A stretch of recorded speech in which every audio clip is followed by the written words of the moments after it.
You've probably heard this one. Jupiter is the solar system's bodyguard, a wall of gravity out past Mars that catches incoming comets and asteroids before they ever reach us, standing permanent watch so a bigger version of the dinosaur-killing impact never gets the chance to happen twice.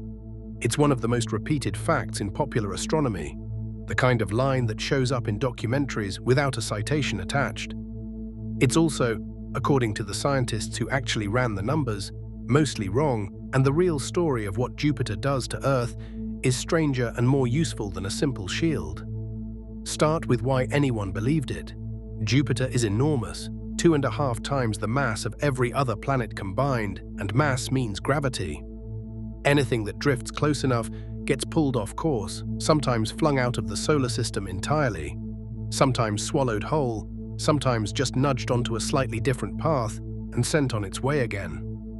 On paper, a gravity well that big sitting between us and the outer solar system, right in the middle of the traffic lane comets use to reach the sun, looks exactly like a wall. In July of 1994, the world watched that wall apparently do its job.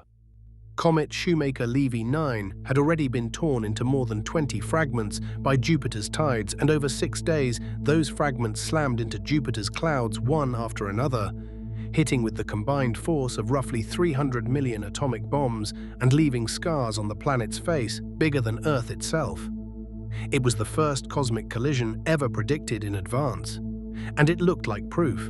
Better Jupiter than us. The scientific version of the idea predates that impact.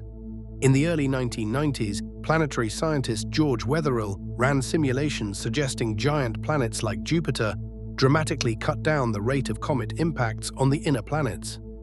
By 2000, Peter Ward and Ward Brownlee folded that finding into their rare Earth hypothesis, arguing a Jupiter-sized shield was one of the quiet prerequisites for complex life ever getting the time it needed to evolve anywhere. It's a clean story. It just hadn't actually been tested rigorously, and in 2008, astronomers Jonti and Barrie decided to test it. Using detailed orbital simulations, they tracked what really happens to objects that wander near Jupiter's orbit.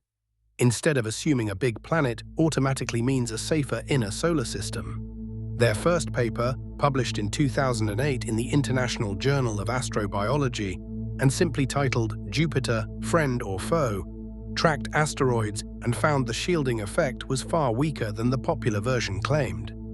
Their second paper, a year later, followed a class of icy bodies called centaurs that drift in from beyond Neptune, and found something sharper still, a solar system built exactly like ours, with Jupiter sitting right where it sits, was only about as effective at protecting Earth from these objects as a solar system with no Jupiter there at all.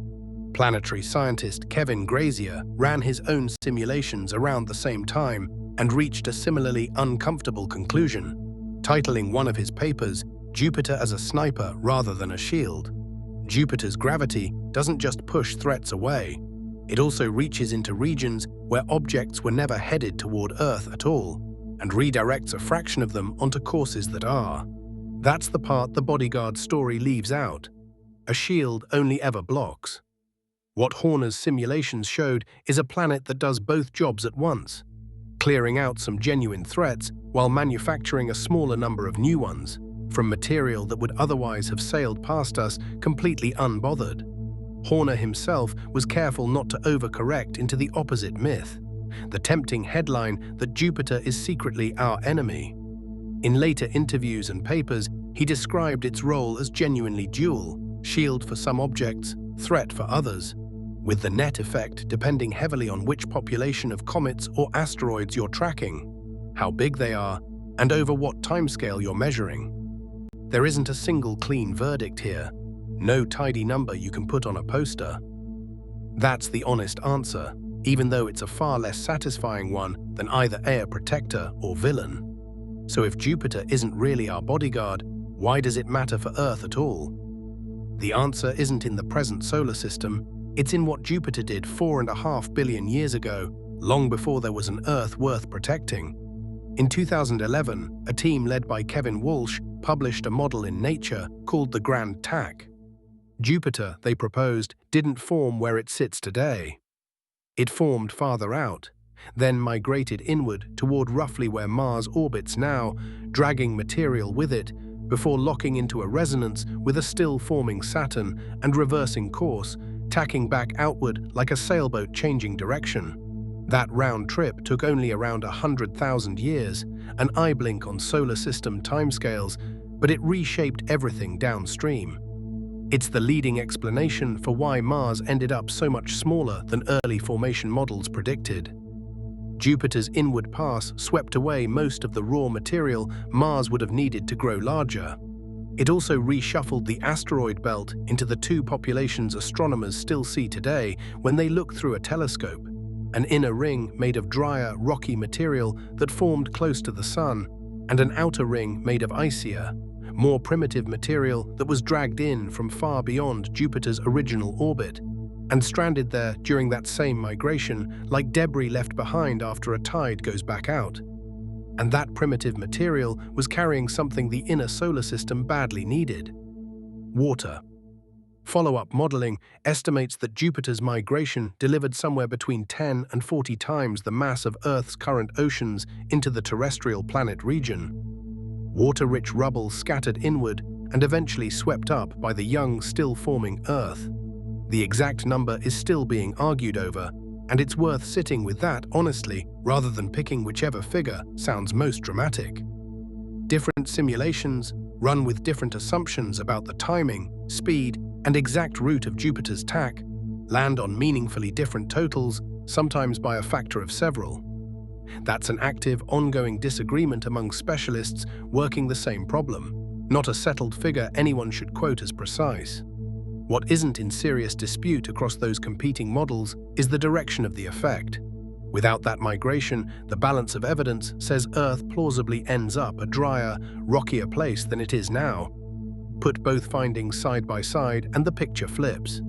The dramatic, cinematic version of Jupiter, standing guard over the inner solar system in real time, turns out to be a coin flip at best when scientists actually ran the numbers.